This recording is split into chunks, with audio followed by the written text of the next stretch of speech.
جس نے تکبر، دیکھیں نا، جو آدمی الجھ جائے گا نا، الجھ جائے گا، اس کو تو دلیل دی جائے گی، تو جو تکبر کرے گا، ایک آدمی کہیں الجھ گیا ہے، اس کو ضرورت ہے کہ اس کی تربیت کی جائے، اور ایک تکبر کر رہا ہے، تو متکبر کے بارے میں رب کریم نے یہ ارشاد فرمایا کہ اس کو دلیل تھوڑی دی جا رہی ہے، اس کو تو کہا جا رہا ہے فخرج منہا، تو یہاں سے بس نکل جاؤ، یہ سزا ہے متکبر کی۔ دنیا میں پہلا گناہ جو کیا گیا وہ تکبر ہے، اپنے آپ کو بڑا جاننا اور دوسرے کو چھوٹا سمجھنا۔ میرے نبی کریم صلی اللہ تعالیٰ علیہ وآلہ وسلم نے ارشاد فرمایا، یہ روایت جامع ترمذی میں موجود ہے، فرمایا ایک قرض سے بری ہو کے جانا دنیا سے، اور دوسرا فرمایا یاد رکھنا تمہارے اندر تکبر اور خیانت نہ ہو، قرض نہ دینا ہو تم نے کسی کا، خیانت نہ کی ہو اور تم نے کبھی تکبر نہ کیا ہو، فرمایا پھر رب کریم تمہیں بغیر حساب کتاب جنت عطا فرمائے گا۔ ان چیزوں سے بچنا، گویا حضور فرماتے ہیں ان سے تم بچ گئے نا تو باقی گناہوں سے خود بخود بچ جاؤ، باقی معاملات خود بخود سمٹ جائیں گے۔ ان سے بچ کے رہنا، محفوظ رہنا۔ تکبر بہت کیا جاتا ہے، کسی کو اپنے علم پر تکبر ہونے لگا ہے، کسی کو اپنے عمل پر تکبر ہونے لگا ہے، کسی کو سلطنت کے ہونے پر تکبر ہونے لگا ہے۔ کچھ لوگ کہتے ہیں میں جانتا زیادہ ہوں اس لیے میرے اندر تکبر ہے۔ کچھ لوگ ایسے ہیں جن لوگوں کو برادری پر اور نسب پر تکبر ہونے لگا ہے۔ بڑے بڑے لوگوں نے تکبر کیا، فرعون نے بھی تکبر کیا اور کہنے لگا کہ میں تو رب ہوں۔ پھر رب کریم نے اسے سمندر کی، دریا کی لہروں کے حوالے کیا۔ کل تک جو لوگ اس کے اشاروں پہ چلتے تھے نا، جب وہ غوطے کھا رہا تھا نا دریا کے اندر، تو پھر روتا تھا کہ کوئی مجھے بچا لے، کوئی مجھے بچا لے۔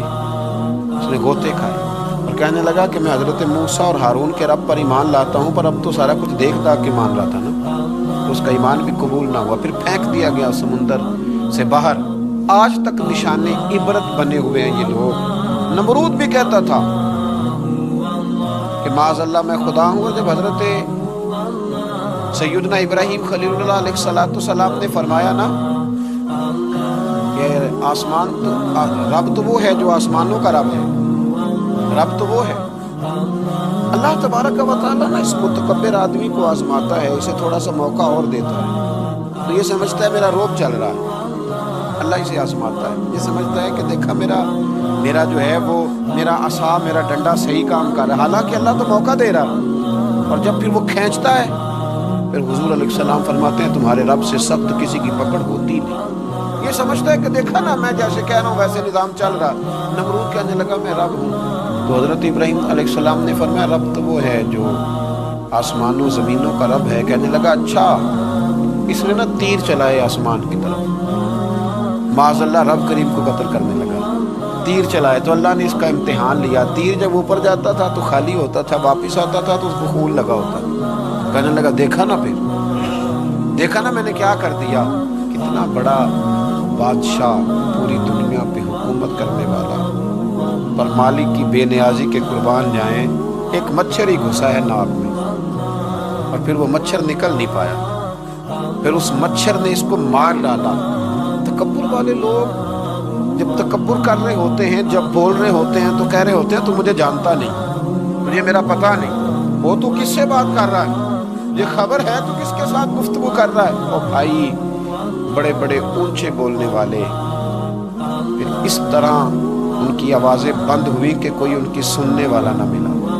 بڑے بڑے اونچے جملے کہنے والے اس تیزی کے ساتھ خاموش ہوئے کہ پھر دوبارہ انہیں احساس تک نہ ہوا کہ ہمیں بولنا بھی آتا تھا۔ کیا حیثیت ہے انسان کی، اس بات پہ تکبر کرتا ہے۔ میرے شیخ کامل رحمۃ اللہ علیہ، میرے اصحاب رحمۃ اللہ علیہ فرمایا کرتے تھے انسان تجھے صرف 2 وقت روٹی نہ کھانے کو دی جائے تو اپنی ٹانگوں پہ چل نہیں سکتا، اور 10 راتوں کی بات نہیں، 1 رات نہ تجھے سونے دیا جائے، صرف 1 رات، تو اگلے دن تو اپنی ٹانگوں پہ کھڑا نہیں ہو سکتا۔ تکبر کس بات کا، کس بات کا تکبر؟ ایک سر میں ہلکا سا درد ہوتا ہے اور تیرا سارا وجود تجھے نڈھال کر دیتا ہے، کس بات کا تکبر؟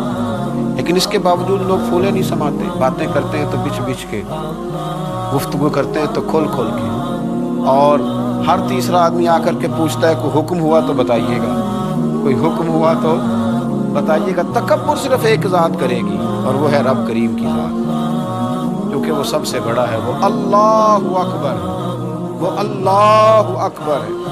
محدثین ایک بڑی خوبصورت بات لکھتے ہیں اس عنوان پر، وہ کہتے ہیں کہ تکبر کرنے والا یوں ہی سمجھو کہ جیسے اس نے کوئی کسی کا غلام تھا نا، تو اس نے اپنے بادشاہ کا تاج اٹھا کے اپنے سر پہ رکھ لیا تھا، اور جو بادشاہ کا تاج غلام اٹھا کے سر پہ رکھے گا تو بدرے تو کھائے گا، اس لیے کہ تاج تو بادشاہ کے سر پہ ہی سجتا ہے۔ تو تکبر تو اللہ کی چادر ہے، اس لیے کہ وہ سب سے بڑا ہے۔ تو اب اگر کوئی شخص اس چادر کو پکڑے گا اور کہے گا نہیں مجھے بھی بڑا بننا ہے، تو پھر درے تو وہ کھائے گا، پھر آزمائش سے تو اسے گزرنا ہے۔ کبھی بھی اپنے آپ کو بڑا نہ جانے، اور ویسے بھی انسان باتوں سے تھوڑی بڑا ہوتا ہے، بڑا تو اپنے اخلاق سے ہوتا ہے، بڑا تو اپنے کردار سے ہوتا ہے، بڑا تو وہ اس طرح ہوتا ہے کہ اگر اس کے اندر کچھ چیزیں پائی جائیں جن سے محسوس ہو کہ یہ انسان بڑا ہے، اور رویے اس کے بتاتے ہیں یہ کتنا بڑا ہے۔ میرے نبی کریم صلی اللہ تعالی علیہ وسلم نے فرمایا یہ جو تکبر کرنے والے لوگ ہیں نا، قیامت کے دن اللہ انہیں چیونٹیوں کی شکل میں مسخ کر دے گا، چیونٹیوں کی شکل میں اللہ انہیں مسخ کرے گا۔ اور فرمایا اللہ تعالیٰ کو یہ اترا کے چلنے والے تکبر کرنے والے لوگ پسند نہیں آتے، بھاتے نہیں رب کریم، یہ جو اس انداز میں چلتے ہیں یہ اللہ کو بھاتے نہیں، عاجزی ان کے ساری۔ اور میرے نبی کریم علیہ السلام نے 2 جملوں میں بات بڑے انداز میں سمجھائی، فرمایا تو اللہ کی رضا کے لیے جھک جا، اللہ تجھے عزتیں عطا فرما دے گا۔ تو رب کریم کی رضا کے لیے جھک جا، اللہ تجھے عزتیں عطا کرے گا۔ مختلف لوگوں کو نا مختلف قسم کا بخار ہوتا ہے، کچھ لوگوں کو حسب و نسب کا بہت بخار ہوتا ہے، بہت بڑا بخار ہوتا ہے کہ میں فلاں قبیلے سے ہوں، میں فلاں قبیلے سے ہوں۔ میرے رب کریم نے وضاحت کر دی، فرمایا ان اکرمکم عند اللہ اتقاکم، اگر تو اللہ کی نظر میں عزت لینا چاہتا ہے تو پھر تجھے متقی پرہیزگار بننا پڑے گا۔ باقی تو سب حضرت آدم کی اولاد ہے، سب حضرت آدم کی اولاد، سب۔ اعلیٰ حضرت فاضل بریلوی رحمۃ اللہ تعالیٰ علیہ تشریف فرماتے تو حجام آیا ہوا تھا حجامت کرنے کے لیے، وہ اعلیٰ حضرت رحمۃ اللہ علیہ کا خط بنا رہا تھا، بال تراش رہا تھا، مونچھیں تراش رہا تھا، تو ایک بہت نواب بھی کبھی کبھی ملنے آیا کرتے تھے، تو وہ حجام صاحب ابھی بیٹھے تھے چارپائی پہ، تو وہ صاحب آ گئے جو کبھی کبھی آیا کرتے تھے، بڑے سیٹھ تھے، تو سرکار اعلیٰ حضرت نے فرمایا کہ میاں بیٹھ جاؤ آپ بھی، کہنے لگا انہی کے ساتھ بیٹھ جاؤں۔ فاضل بریلوی فرمانے لگے اگر ان کے ساتھ نہیں بیٹھ سکتے تو تشریف لے جائیے، کیونکہ میری مجلس میں جو آتے ہیں وہ سارے برابر ہی ہوتے ہیں، یہاں جتنے آتے ہیں وہ برابر ہوتے ہیں، اگر آپ ان کے ساتھ نہیں نہ بیٹھ سکتے صاحب تو پھر آپ گھر جائیے۔ اگر ان کے ساتھ نہیں بیٹھ سکتے، حضرت ابو ذر غفاری رضی اللہ تعالیٰ عنہ خود سنایا کرتے تھے، رویا کرتے تھے اور مزہ لیا کرتے تھے، فرماتے تھے ایک دن نا حضرت بلال حبشی سے بحث ہو گئی تھی، میری زبان سے نکل گیا تھا وہ حبشن کے بیٹے جناب بلال حبشی رضی اللہ تعالیٰ عنہ مسجد نبوی میں پہنچے، حضور کا چہرہ انور دیکھ کے رو پڑے، تو کریم محبوب نے فرمایا بلال تو روتا کیوں ہے؟ عرض کی حضور لوگ مجھے حبشن کا بیٹا کہتے ہیں۔ یا رسول اللہ صلی اللہ تعالیٰ علیہ وسلم یہ تو اللہ کی تقسیم ہے، اس نے کس کو کس خاندان میں پیدا کیا۔ میرے محبوب نے ممبر سجایا، صحابہ کو بلایا، فرمایا میں نے تو جاہلیت کی باتیں پیروں تلے رون دی تھی، ابھی بھی جاہلیت کی باتیں پائی جاتی ہیں، لوگوں کو کیا ہو گیا وہ بلال کو حبشن کا بیٹا کہتے ہیں۔